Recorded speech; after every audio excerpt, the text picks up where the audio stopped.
사도와 함께 모이사 그들에게 분부하여 이르시되 예루살렘을 떠나지 말고 내게서 들은 바 아버지께서 약속하신 것을 기다리라. 요한은 물로 세례를 베풀었으나 너희는 몇 날이 못되어 성령으로 세례를 받으리라 하셨느니라. 하나님의 말씀입니다. 하나님께 감사합니다. 이제 주의 말씀을 선포하겠습니다.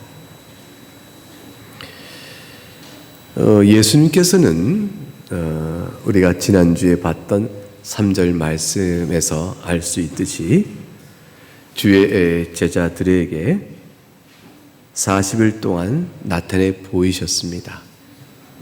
자신을 나타내 보이시고 그들에게 하나님 나라의 일을 말씀하셨죠. 하나님 나라의 일을 말씀하신 주님께서는 이제 저들에게 사도들만이 아는 것이 아니고 그것을 전하도록 사명을 주십니다. 그 사명을 받고 사도들이 그 사명을 감당하기 위해서는 그들에게 필요한 준비들이 있었습니다. 왜냐하면 아직도 이들은 예수님이 붙들렸을 때 대제사장의 뜰에 가서 침문을 받을 때 무서워서 두려워 흩어져 갔던 그 제자들의 모습에서 얼만큼 담대한 자로 바뀌었는지 큰 차이가 드러나지 않기 때문에 그렇죠. 예수님께서 이제 부활하시사 저들에게 나타나서 하나님 나라를 가르쳐 주셨으므로 그 배움을 얻을수록 또 부활하신 주님을 배울수록 저들은 과연 담대해지고 이전보다 훨씬 용기 있는 사람들로 바뀌었을 것입니다. 그럼에도 불구하고 저들에게는 여전히 필요한 것이 있었으니 그것은 주님께서 그것은 아버지께서 약속하신 것을 받아야 하는 것이요. 그것은 성령으로 세례를 주는 것과 같은 일을 저들이 받아야 하는 것이었습니다. 즉 사사로이 주 예수 그리스도께서 하나님의 아들이시다는 말을 전할 수 있는 것을 넘어서서 이제 저들은 이제 사도들과 그들은 새로운 시대에 새롭게 세워져가는 언약 공동체의 모습, 그것이 바로 우리에게 있어서는 교회가 되는데 이전 구약에 있어서는 이스라엘 공동체가 되겠죠. 야곱의 자손으로 표현되고 있는 공동체가 되겠죠. 아브라함의 혈통을 따라 이루어진 공동체가 될 것입니다. 물론 구약시대에도 이방인이 그 공동체에 들어오긴 되어지지만 그러나 원칙적으로는 아브라함의 혈통에 따라 언약 공동체가 이루어졌던 구약교회가 이제 폐하여지고 믿음으로 주 앞에 나오는 신약 공동체가 세워지는 이 전환기에 있어서 사도들의 역할은 매우 중요했던 것입니다.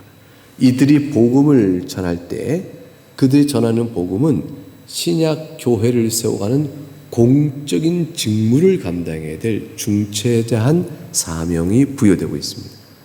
이런 사명을 감당하기에 저들은 필요했던 일이 있었던 것입니다. 준비가 필요한 것이죠. 그 공적 직무를 교회를 새롭게 구원사적인 변화의 시대 속에서 교회를 새롭게 세워야 될 이 어마어마한 공적 직무를 위하여 저들에게 사도들에게 필요한 일들은 무엇이었을까? 일단 4절에 두 가지를 주님께서 준비를 위하여 명령하신 내용이 나옵니다.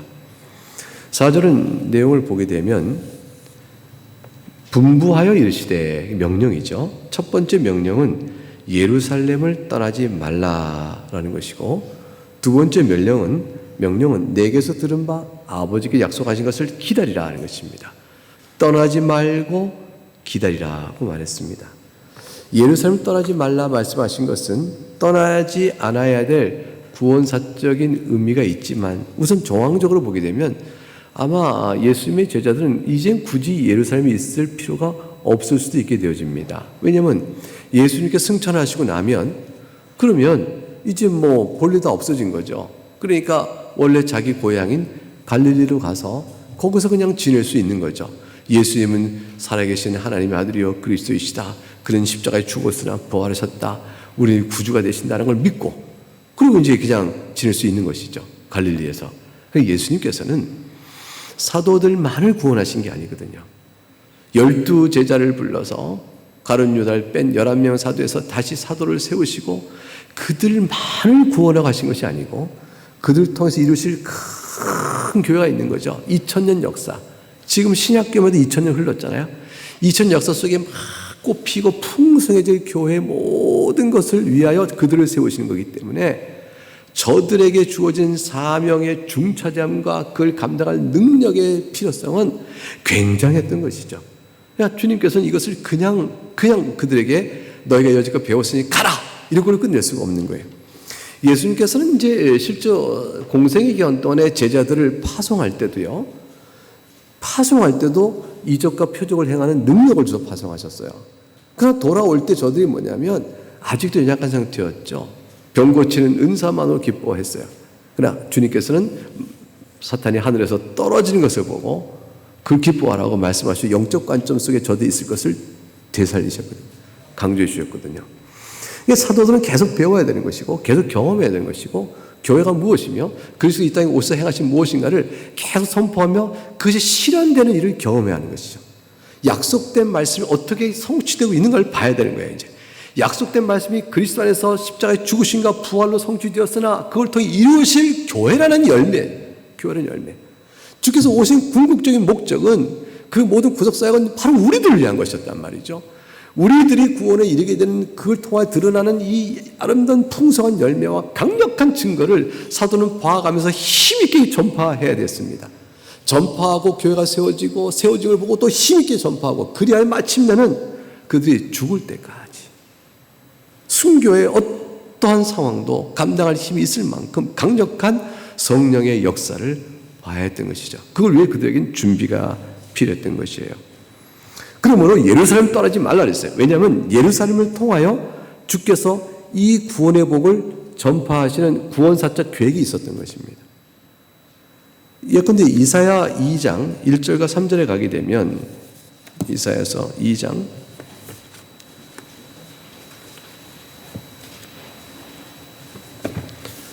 1절과 3절에 이렇게 기록되어 있습니다. 아모스도 이사야가 받은 바 유다와 예루살렘에 관한 말씀이라. 2절부터 3절은 굉장히 유명한 말씀이에요. 혹시 찾으셨으면 같이 읽어볼 것입니다. 시작. 말일에 여호와의 전에 산이 모든 산꼭대기에 굳게 설 것이요 모든 작은 산 위에 뛰어나리니 만방이 그리로 모여들 것이라. 많은 백성이 가며 이르기를 오라 우리가 여호와의 산에 오르며 야곱의 하나님의 전에 이르자. 그가 그의 길을 우리에게 가르치실 것이라. 우리가 그 길로 행하리라 하리니 이는 율법이 시온에서부터 나올 것이요 여호와의 말씀이 예루살렘에서부터 나올 것임이니라. 이 말씀은 미가서 4장 1, 2절에도 그대로 같은 내용이 반복해 옵니다. 시온산, 예루살렘에 있는 그 시온산, 그 시온산으로 열방이 모여듭니다. 그리고 까닭은 뭐냐면 그곳의 복음이요 그곳에 생명이 있기 때문이죠. 그곳에 하나님의 말씀을 들을 수 있기 때문이에요. 율법이 시온에서 나올 것이며 여호와의 말씀이 예루살렘에서 나올 것이며 그곳에 하면 구원의 생명이 있다라고 예루살렘 모여들 것입니다. 이 말은 뭐냐면 예루살렘 시온산에도 복음이 전파지면 모든 열방들이 다른 곳에서 구원의 생명의 진리를 얻지 않고 예루살렘에 나오는 말씀을 바라보며 구원의 생명을 얻는다는 것이죠. 그러니까 여기서는 지금 모든 열방이 예루살렘 시온산으로 모인다고 되어 있는데 이것은 실제 실행은 말이죠. 예루살렘에서부터 모든 사도들이 그들에게 나감으로 이루어집니다. 같은 내용이에요, 사실은. 자, 주 예수 그리스도의 생명의 구원의 길입니다 라고 전하면 그들은 그 길을 바라보며 주 예수께로 나오게 되는 것이죠. 우리가 나가서 전하지만 듣는 자들은 주 예수께로 모이는 것입니다. 복음은 예루살렘부터 전해집니다. 예루살렘에 있는 시온산에서부터 전해집니다. 시온산은 성전이 있는 것이죠. 그 성전은 바로 예수 그리스도의 예표예요. 그리스도의 복음, 십자가가 있고 부활이 있는 그곳에서부터 이 복음의 소식이 전해지면 그 전해지는 말씀에 사도들이 그 말씀을 예루살렘과 사마리아와 온 땅끝까지 전하게 될 때 저는 그 말씀을 들으면 전부 다 그리스도 앞으로 모아지고 나오게 되어지므로 이 말씀이 이루어지는 것이죠. 우린 지금 예수님에게로 향하여 모아진 자들입니다. 그러나 주님께서 그의 종들을 우리에게 보내셔서 듣게 하셨으나 흩어져 있는 것이 아니라 모으시는 거죠. 이 말씀이 그렇게 성취되어집니다. 그래서 주님께서는 예루살렘에서부터 구원이 시작된다는 말씀은 그 예수 그리스도 말미암아 구원이 시작된다는 사실과 같은 것이에요. 그래서 예루살렘을 떠나지 말고 그 주님께 첫 번째 명령 주셨어요. 즉 제자들은 예루살렘에서부터 그리스도의 복음을 담대히 외치며 신약교회를 탄생시켜야 되는 거죠. 그래야 될 구원사적인 의의가 있었던 것입니다. 떠나지 마라 그랬어요. 두 번째 주님 주신 당부의 말씀은 내게서 들은 바 아버지께 약속하신 것을 기다리라 하셨어요. 그게 무엇일까요? 아버지께 약속하신 것, 또 내가 너에게 들려준 것, 그것이 무엇이길래 그것을 기다려 하셨을까? 요한복음 14장 가면 요한복음 14, 요한복음을 열어보세요. 여기서 말씀을 많이 보게 될 것입니다. 요한복음 14장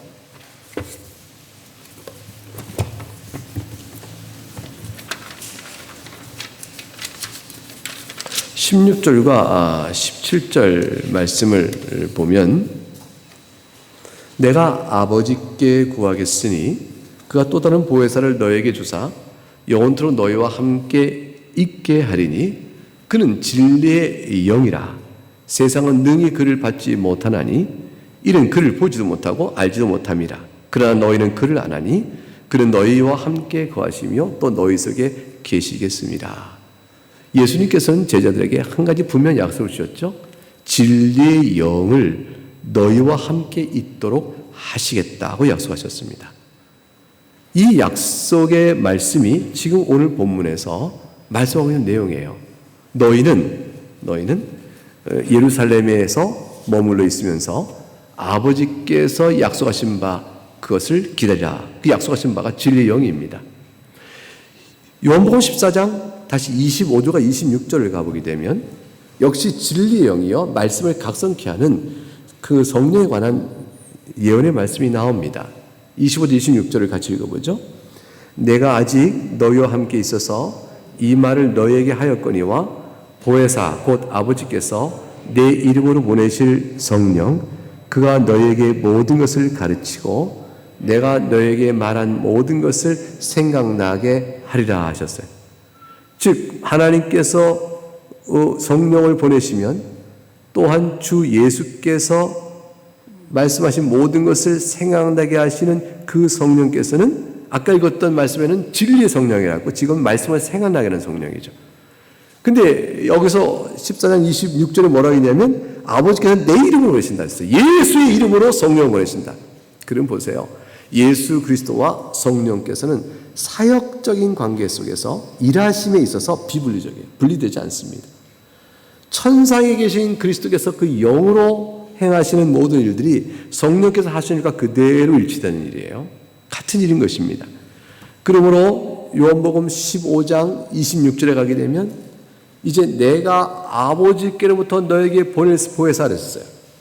요한복음 15장 26절에서는 성령을 보내신 이가 예수님이세요. 내가 아버지께서 너에게 보내실 보혜사 곧 아버지께서 나오시는 진리의 성령 오실 때 그가 나를 증언할 것이요.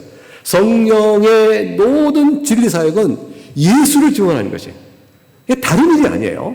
예수 그리스도를 증언할 땐 성령의 사역이 가장 확실하게 나타나고 하나님 나라의 증언의 핵심이요 요체입니다. 요한복음 16장 7절과 8절에 가게 되면 이렇게 되어 있죠. 요한복음 16장 7절과 8절. 그러나 내가 너에게 실상을 말하노니 내가 떠나가는 것이 너에게 유익이라. 내가 떠나가지 아니하면 보혜사가 너에게 오시지 아니할 것이요 가면 내가 그를 너에게 보내리니 그가 와서 죄에 대하여 의에 대하여 심판에 대하여 세상을 책망하시리라. 예수 그리스도께서 성령을 보내심으로 그 성령의 능력의 역사가 그리스도께서 말씀하시는 하나님 나라, 성취하신 하나님 나라를 증언하게 될 텐데 그 하나님 나라의 증언은 세 가지 형태로 드러난다고 했어요. 죄에 대하여, 의에 대하여, 심판에 대하여 각각 사역의 내용이 나올 것이다. 복음 사역을 통해 드러난 이 죄에 대한 내용은 뭐냐면 세상을 대하여 세상이 죄 중에 있음을 책망하는 사역이 드러난다는 것이에요. 하나님 나라를 선포하면 세상은 어둠인 줄 나타나는 겁니다. 세상이 어두운 줄 몰랐다가 하나님 나라가 선포되는 순간 빛 대신 하나님 나라 앞에서 자신들이 얼마나 죄된 세상인가를 알게 되죠. 복음은 세상의 죄를 책망합니다. 그 세상으로 하여금 심판당할 것임을 말합니다. 의에 대하여라는 것은 복음은 과연 세상이 자신들이 의롭다 하여 그리스도를 십자가에 못 박고 불의한 자를 여겼으나 도리어 복음은 하나님 나라를 선포함으로 인해서 의로운 예수께 있고 세상이 불의한 자임을 드러냅니다. 예수께서 과연 십자가에 죽으셨으나 부활하셨고 또한 승천하셨기 때문에 그 하나님의 의는 그리스도에 있다. 하나님의 의는 주의 복음이 있다. 하나님의 의는 교회에 있다는 사실을 복음은 알게 되게 돼요. 하나님 나라 선포를 알게 되겠어요. 여러분, 의는 우리의 것입니다. 세상에는 불이요, 의는 우리에게 있습니다. 그걸 하나님 나라의 복음은 전하게 되어집니다. 성령께 전하시는 하나님의 능력의 역사는 이걸 말하게 되어 있어요. 그래서 사도들이 복음을 전하면 듣는 자들은 다 마음에 찔림을 받게 되어 있고 찔림 받음으로 우리가 어떻게 해야 주의 나라 백성이 되겠느냐, 어떻게 우리가 구원을 받겠느냐, 어떻게 우리가 생명을 받겠느냐 이렇게 묻게 되어 있는 것이에요. 그가 구원받을 자만 묻게 되어 있는 것이에요. 구원받을 자가 아닌 자는 우리의 의로운 말씀의 선포를 오히려 불의하다 말하며 정죄하고 공격하고 심판할 것이에요. 그러나 그런 심판에 대하여 주님 말씀하십니다. 너희가 죄요, 너희가 불의하며 마지막 심판에 대하여 세상을 책망할 것이라 했죠. 너희가 하나님의 심판을 받을 것임을 오히려 복음은 증거합니다. 그리고 복음은 선포 그 자체가 완전히 세상과 우리를 갈라놓게 되어지는 것이죠. 이게 성령의 능력으로 복음을 역사할 때 나타나는 효과들입니다. 그러므로 하나님 나라를 전파한다는 것은 철저한 복음의 강설입니다. 하나님 나라는 하나님의 예수 그리스도의 복음을 강설함으로 드러나고 증거되며 그 강설된 복음을 믿는 자에게는 천국이 열려지는 것이고 그거를 불순종하고 거부하는 자에게는 천국이 완전히 닫혀지게 되어집니다. 이걸 위하여 사도들에게 복음을 전할 수 있는 공적인 사역을 맡기기 위하여 그들에게 준비될 일이 있으니 준비되는 일은 그들 스스로 하는 일이 아니요 예루살렘에 있어서 약속된 하나님의 내리시는 선물을 받음으로 준비가 되어집니다. 그걸 받기를 기다리라. 천국 열쇠라는 것, 복음 강서가 천국 열쇠는 이미 여러분 교회 예배당에 예배할 때 이 하나님의 말씀을 듣는 것만이 아니고요. 이미 사도들이 그냥 예루살렘에서 외쳤을 때, 성전에서 외쳤을 때 이미 복음의 강설이 귀에 들리게 될 때는 천국 열쇠의 작용이 있는 겁니다.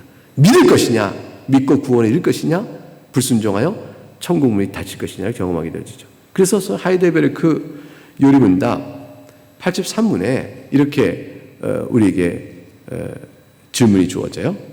83문 혹시 이 영상 있어요? 한번 보면 너무 글자가 작긴 한데 잘 읽혀지십니까? 83문에 천국 열쇠는 무엇입니까? 대답은 어떻게 되어 있죠? 거룩한 복음의 강설과 교회의 권징인데 이 두 가지를 통하여 믿는 자에게는 천국이 열리고 믿지 않는 자에게는 닫힙니다. 이렇게 돼서 복음의 강설이 전해질 때 사도들이 복음을 전할 때 하나님 나라를 전하게 되면 이것이 열려진 하나님 나라로 들어오는 자가 있고 스스로 불순종하여 닫혀진 하나님 나라에 들어오지 못하는 자들이 있게 되어집니다.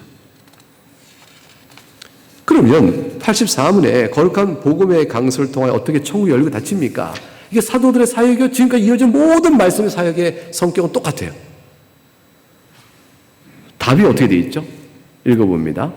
그리스도의 명령에 따라 하나님께서 그리스도의 공로 때문에 사람들이 참된 믿음으로 복음의 약속을 받아들일 때마다 참으로 그들의 모든 죄를 사하신다는 사실이 신자들 전체나 개개인에게 선포되고 공적으로 증언될 때 천국이 열립니다. 반대로 그들이 돌이키지 않는 한 하나님의 진노와 영원한 정죄가 그들 위에 머문다는 사실이 모든 믿지 않는 자와 외식하는 자에게 선포되고 공적으로 증언될 때 천국이 닫힙니다. 이러한 복음 증언에 따라서 하나님께서는 이 세상에서와 장차 올 세상에서 심판하실 것입니다. 모든 믿지 않는 자와 외식하는 자에게는 복음이 선포될 때마다 하나님 나라가 닫힙니다. 그러나 믿는 자에게는 참으로 예수 그리스도의 복음의 약속을 믿고 받아들이고 죄 사함의 은혜를 굳게 붙드는 자에게는 천국 문이 확 열리는 거예요. 그래서 다 들어오는 것이죠. 그러니까 주께서 우리가 정하신 세상에 흩어놓으신 역사 속에 흩어놓으신 모든 시대에 흩어놓으시고 각 지역에 흩어놓으신 하나님의 구원하기를 작정한 모든 사람들은 복음이 어디에나 선포될 때 모든 사람들의 복음이 선포될 때 그들은 전부 믿고 나오게 되는 것이에요. 그래서 열린 하나님 나라 백성 들어오죠. 여러분이 다 그렇게 들어오신 거예요. 여러분 귀에 들린 모든 복음의 강소에서 주여 내가 믿나이다. 그 들어와서 여러분 하나님 나라 백성이 되어진 것이죠. 여러분이 그 복음의 강소를 듣고 또 믿음을 고백하지 아니하고 불순종하면 여러분 앞에서는 천국 문은 텅 닫혀버린 거죠. 이건 아무도 못 엽니다. 닫혀진 천국 문을 여러분의 힘으로 못 열어요. 열 수 있는 열쇠를 여러분이 못 갖고 있어요. 그 열쇠는 예수 그리스도의 공로에 기초한 복음의 강설이 있는데 그 복음의 강설의 교훈을 거부했으니 여러분이 꺼낼 천국을 열 열쇠가 어디 있어요? 여러분의 공로? 여러분의 어떤 성정? 여러분의 삶의 그 어떤 것? 그것을 못 엽니다. 복음 앞에 순종하는 것이죠. 복음 앞에 순종해야 하는 것입니다. 권징이 있을 때라도 천국은 다시 닫혀지지만 열릴 수 있습니다. 그것은 그리스도의 명령에 따라 그리스도의 이름을 가진 자가 교리와 생활에서 그리스도인답지 않을 때 형제로서 거듭 권고하겠죠? 권고하고 자신의 오히려 악해서 돌이키면 천국이 다시 열려지는 것이죠. 그런데 돌이킬 거부하면 교회가 치회를 통해서 그들을 권징하게 되어집니다. 그러나 그 권징 안에서 듣고도 도저히 돌이키지 아니하면 성례의 참여를 금하여 천국에서 금해진 자임을 둘 것이지만 돌이키면 누구라도 그리스도 나라에 다시 들어오게 되는 것입니다. 그러므로 복음의 강설을 듣고 마음 앞에 돌이켜 주 앞에 나오는 자는 사는 거예요. 생명을 얻게 되는 것입니다. 이제 이와 같은 사실을 전하는 모든 일이 진리사역이죠. 성령으로 말미암는 복음에 대한 순수한 복음의 그 내용을 정확하게 말씀에 근거하여 계속 간간히 여러분 귓전에 들려드리고 들은 말씀이 계속 내 마음을 치고 내 마음을 흔들어 주 앞에 나오도록 굳게 붙들도 해주는 은혜의 역사 속에서 계속 머물러 있어야 되는 것이고 그 일을 사도로부터 지금까지 모든 말씀의 종을 통하여 주님께서는 이 일을 행하고 계신 것입니다. 그 목사는 무엇을 할 것이냐? 목사를 가리키는 여러 말이 있지만 그 가장 중요한 목사에 대한 중요한 사역의 성격은 하나님의 말씀의 종이라 이렇게 할 수 있습니다. 그래서 ministero verbi Dei 이렇게 얘기해요. 하나님의 말씀의 종. 그래서 강단에서 주일마다 모일 때 복음의 강설은 열려진 천국문을 여러분에게 보여드리는 것이고요. 그리고 여러분이 과연 그 안에 들어간 자임을 기뻐하게 하는 것입니다.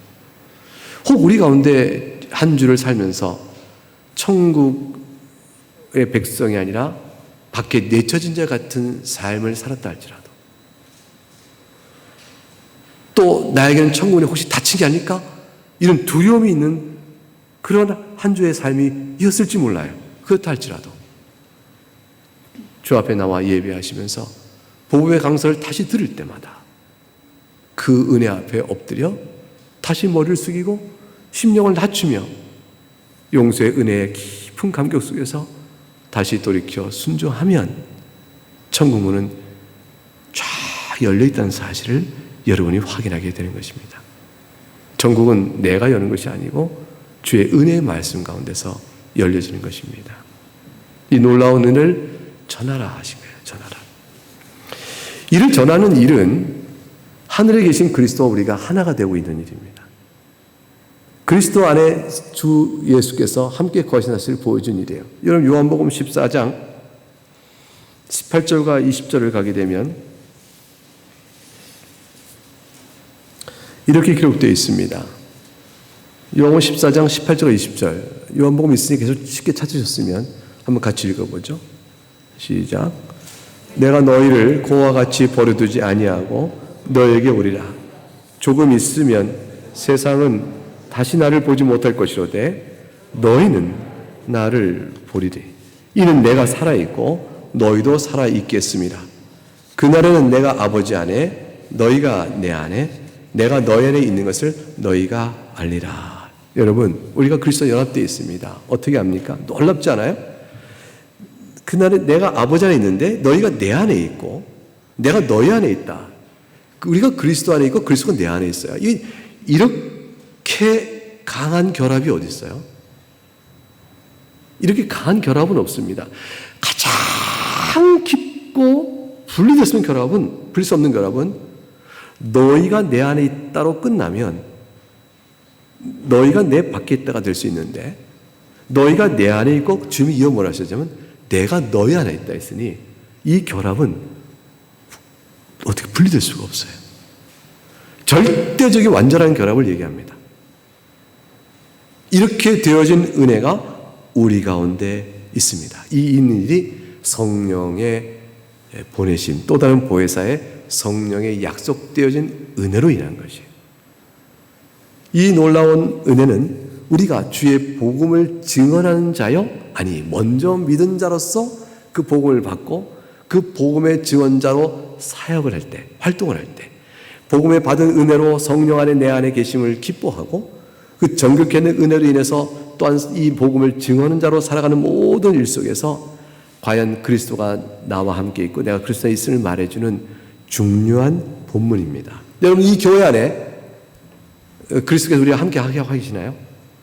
이 나그네 교회 안에 그리스도께서 우리와 함께 하고 계십니까? 그렇습니다. 왜냐하면 우리가 복음의 말씀을 증언하고 있고 모여 즐거이 듣고 있으며 이 일로 우리가 기뻐하고 있기 때문이죠. 여러분 안에 그리스도께서 계신가요? 그렇습니다. 여러분이 그리스도의 말씀을 기뻐하고 있기 때문이죠.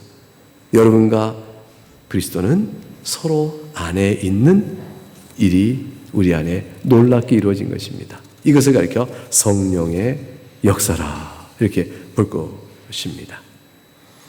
이제 5절에 가게 되면 이와 같은 주의 말씀을 말씀하신 이후에 들은 바 아버지께 약속하신 것을 기다리라. 이 약속한 것이 무엇인지를 5절 설명합니다. 4절과 5절 사이에 연결되는 접속사가 본문에 없는데 왜냐하면이라는 말이 있는 거예요. 아버지께 약속하신 것을 내가 들은 바 아버지께 약속하신 것을 기다리라. 왜냐하면 너희는 몇 날이 못되어 성령으로 세례를 받을 것이기 때문에 그렇다. 자, 몇 날이 지나면 성령으로 세례를 받을까요? 주님께서 며칠 동안 함께 계셨죠? 40일 동안. 근데 성령은 뒤에 보게 되면 언제 임하죠? 오순절, 50일째 되는 날. 그러니까 예수님께서 승천 전에 이 말씀을 주셨으면 승천하시고 며칠 남은 기간 동안에 기다리면 이 일이 있어질까요? 길어야 열흘이죠. 열흘 지나면 이제 주님께서 이 말씀 주신 날이 아마도 승천 전에 주셨다면 열흘입니다. 열흘 정도 기도하며 기다리고 예루살렘에 있으면 예루살렘에 있는 게 뭐 어려운 일은 아닐 거죠. 그죠? 그냥 있으면 되죠. 근데 유대인들이 박해할지 모르잖아요. 예수쟁이들. 저들이 아직도 뭉쳐서 이렇게 할 수 있기 때문에 박해와 핍박과 조롱과 눈치가 보이죠. 그러니까 숨어 있을 거예요, 사실은. 떳떳하게 예수의 제자로 이렇게 아직 못 나타났을 거예요. 저들은 아직 웅크려진 상태입니다. 예수님이 부활이 누구에게 나타나냐면 보일자에게만 나타나셨거든요. 예수님이 부활을 성전에 탁 나타나서 유대인을 하고 대제사장에 탁 나타나서 대제사장아 봐라 내가 부활했다. 주님이 안 그러셨어요. 빌라도야 봐라 이렇게 안 하셨어요. 예수님은 성경에 보게 되면 제자들에게 나타나세요. 왜 그러셨을까요? 예수 그리스도의 부활은 믿음과 연계된 것이에요.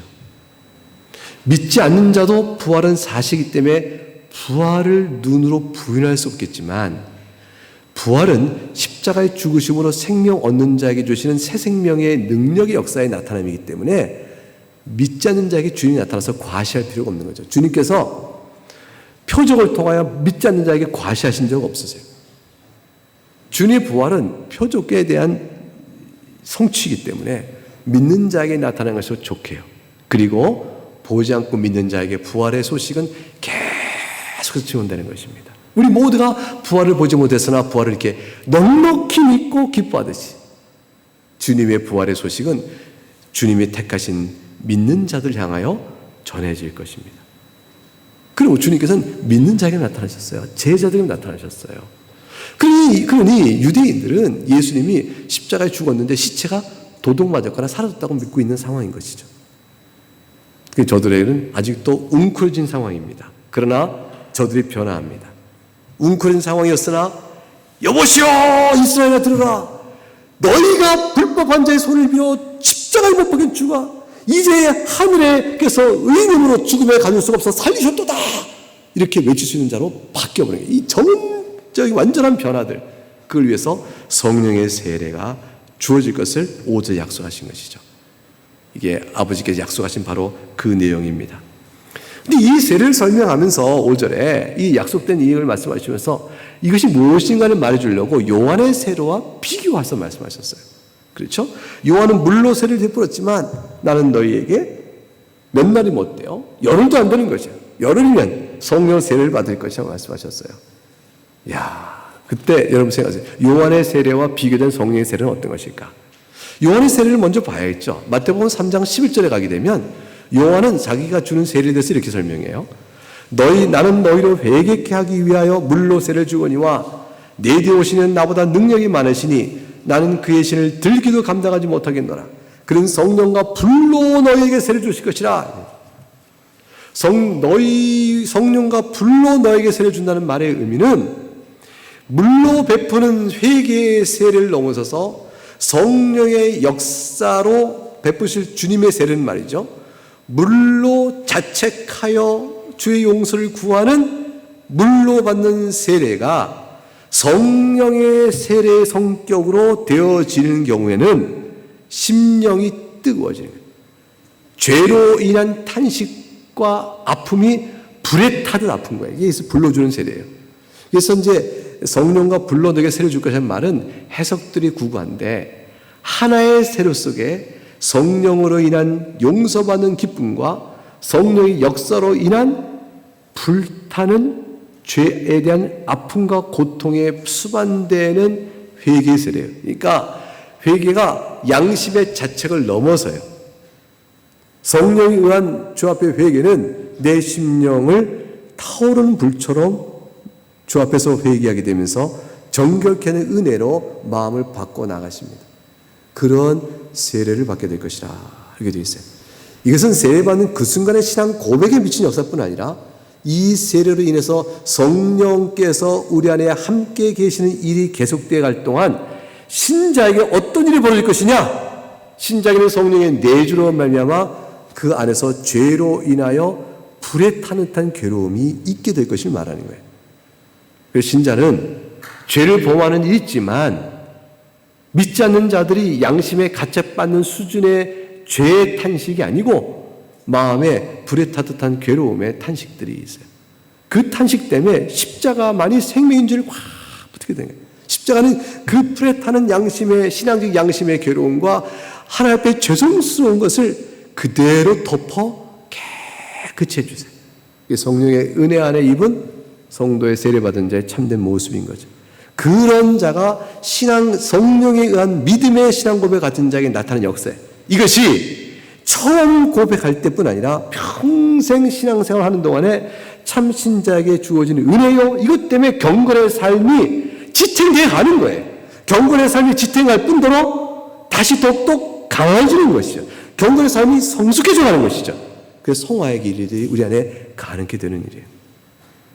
그래서 성령의 세례라는 것은 실질적인 것이고, 물로 받는 세례는 실적인 받는 세례를 외적으로 나타나 보이는 것이죠.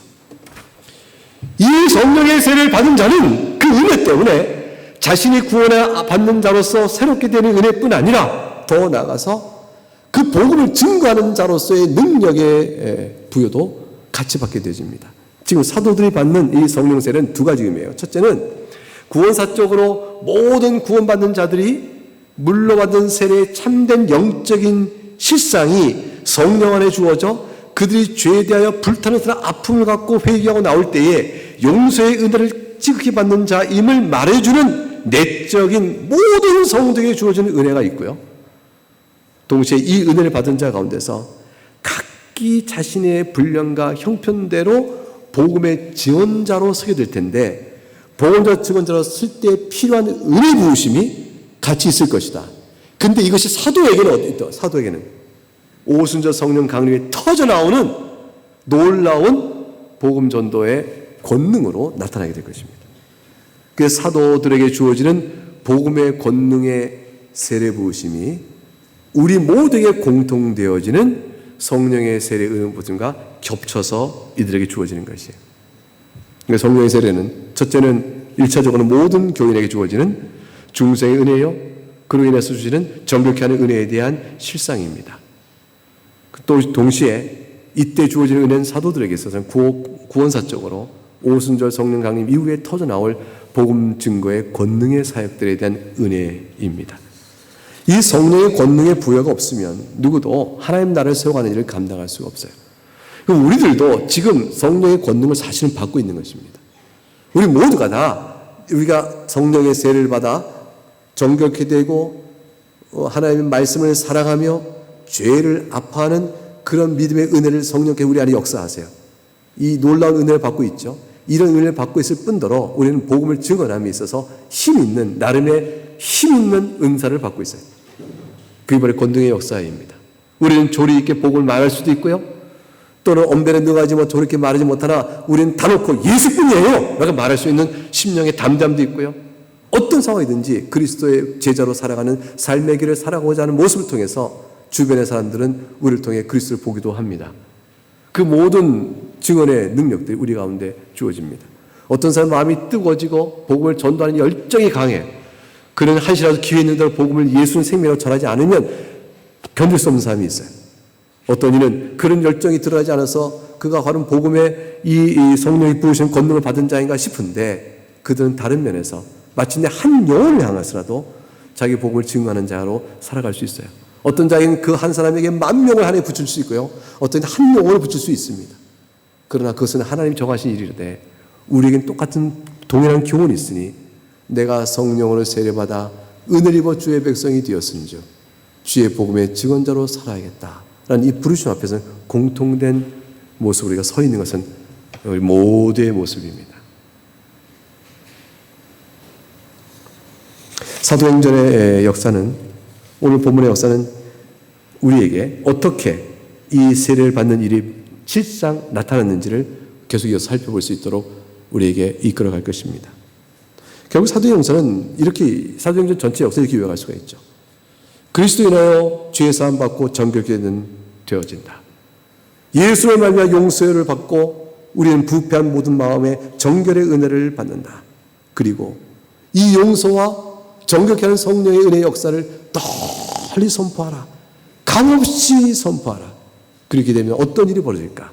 하나님께서 흩어져 놓은 모든 구원 영생 얻기로 작정한 자를 불러 모으실 것이니 교회를 너희가 눈으로 보게 될 것이다. 이게 사도행전의 내용 전체며 2호조는 실현의 모습입니다. 어느 선교사는 한 세대를 다하여 복음을 전했으나 한 명도 개종자, 세례받고 구원자를 얻지 못한 채 사역을 마칠 수도 있습니다. 그러나 어떤 자는 한 번에 3,000명이 회개하는 역사를 받을 수 있습니다. 그것은 하나님께서 전하게 하셨을 때 뿌려놓은 영혼들이, 곳곳에 놓은 영혼들이 물고기가 많으냐 적으냐의 차이일 뿐입니다. 적으냐의 차이일 뿐입니다. 밤새 수고했으나 고기를 한 마리 낚지 못할 수도 있죠. 그러나 그 다음 세대의 그 복음의 씨는 우편에 그물을 던지라는 말씀처럼 던졌으니 한 그물 가득히 건지는 부흥의 세대가 그 다음 세대에 예비될 수도 있습니다. 성령의 사도행전을 통해 나타난 복음 전파 역사는 그렇게 권능 있게 되어져 갑니다. 지금은 교회를 핍박하고 복음을 해방하는 시대인 건 맞습니다. 그럼에도 뜻밖에도 전 세계의 기독교인의 개종의 속도와 기독교인의 수의 증가는 전 2000 역사 가운데서 그 어느 때도 볼 수 없을 만큼 많은 분들이 예수 앞에 나오고 있습니다. 한국 교회가 약해지고 다음 세대가 걱정입니다. 청년들의 복음 전파율은 4%가 안 됩니다. 지금 캠퍼스에 있는 모든 복음 활동하고 있는 선교 단체들이 지금 현격히 위축이 됐어요. 거의 절반 4분의 1로 위축되어 있습니다. 학생들이나 청년들은 오직 생업에 관심과 미래 일에 너무 마음이 뺏기고 있죠. 복음은 영광스럽지 못하고 수치스럽게 여겨져서 듣고자 하는 자들이 점점 없어지고, 군대에서는 10명 중에 하나 보기도 힘들다고 했어요. 교회를 다녀본 사람 손으로 말할 때도. 그만큼 다음 세대의 복음은 우리보다 현격히 적은 수가 모이게 될 예상되어집니다. 줄어들겠죠. 그러나 그럴 때도 있고 저럴 때도 있습니다. 중요한 것은 오늘 복음 받은 자가 복음의 증언과 증언자로 살아가는 모습에 충실하냐가 중요합니다. 주님께서 사용하실 것입니다. 그리고 절대로 복음의 등불은 주님 다시 올 때까지 꺼지지 않습니다. 이 땅에 세우신 교회가 결코 사라지지 않을 것이기 때문에 그렇습니다. 오늘 사도행전을 읽어가면서 우리는 두 가지를 배웠습니다. 전적인 용서의 은혜를 입고 정결케 되는 성령의 세례를 받은 자는 또한 그 증언자로서의 권능의 세례도 함께 주어진다. 이걸 위하여 사도들은 특별한 권능을 입을 것이요, 이 일들이 우리에게도 미쳐진다면 우리는 각각이 자기의 맡기신 바들의 분량의 권능을 받게 될 것이다. 이 약속의 말씀을 우리가 받았습니다. 찬송하겠습니다.